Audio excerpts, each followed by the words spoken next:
Professor Wole Soyinka, on the occasion of his 90th birthday celebration, has explained why he broke into a radio station during the military era in Nigeria, which seemingly fueled the political public unrest in the then Western region and aftermath of it, directly or indirectly led to the Nigeria-Biafra civil war that ended with millions of people, including children and women, killed.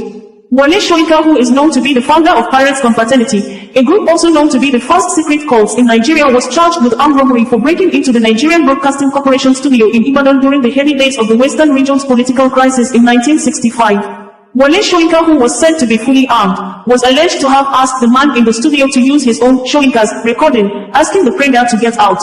Wole Soyinka received the Nobel Prize for Literature from King Gustav of Sweden on December 1986 as the first African Nobel laureate in literature. As part of activities to mark his 90th birthday celebration, at the Academy of the Kingdom of Morocco, Professor Wole Soyinka was awarded the Gold Medal for his contribution to the development of world literature. The award was presented to him by Margarita Al, President of the World Organization of Writers, WOW. Professor Wole Soyinka, in a statement on Monday, said he did not envisage that he would live up to 90 years. Soyinka stated this at the 2024 edition of his International Cultural Exchange Program, held at his Ari residence, Ijebu, Abeokuta, Ogun State.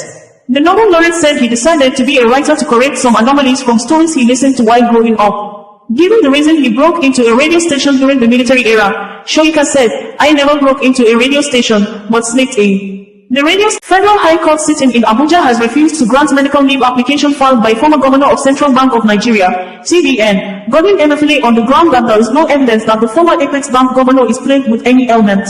The court on Tuesday thereafter refused to release his international passport to travel to the United Kingdom for medical trip. Details of the court proceeding, as made available by the Public Relations Unit of the Economic and Financial Crimes Commission, EFCC, in its news release few minutes ago, are presented verbatim below. Justice Hamza Muazu of the Federal Capital Territory, FCT High Court Maitama, Abuja, on Tuesday, July 16, 2024, dismissed the application of the former Governor of Central Bank of Nigeria, CBN, Mr. Godwin Emefiele, for a leave of the court to travel to the United Kingdom, UK, for medical examination, stating that there was no evidence to show that the defendant is plagued by any ailment. Emefiele had, through his lawyer, Labi Lawal, on Monday, July 8, 2024, filed an affidavit seeking the release of his passport to enable him embark on a UK medical trip, which was opposed by the Economic and Financial Crimes Commission, EFCC, through its prosecution counsel, Muhammad Abbas Omiza. Omiza, through a counter-affidavit, told the court that there was no medical report before it that showed that the defendant was plagued by an ailment, and if there was, no evidence was advanced by the defense to show that it could not be treated locally in Nigeria. The prosecution counsel in addition noted that Emefiele deposited his passport with the court as part of the fulfillment of his bail conditions, arguing that releasing it to him would amount to the court varying his bail conditions. Arguing also that Emefiele was a flight risk, the prosecution counsel noted that the defendant has co-conspirators. Bringing you the news in a more digital way.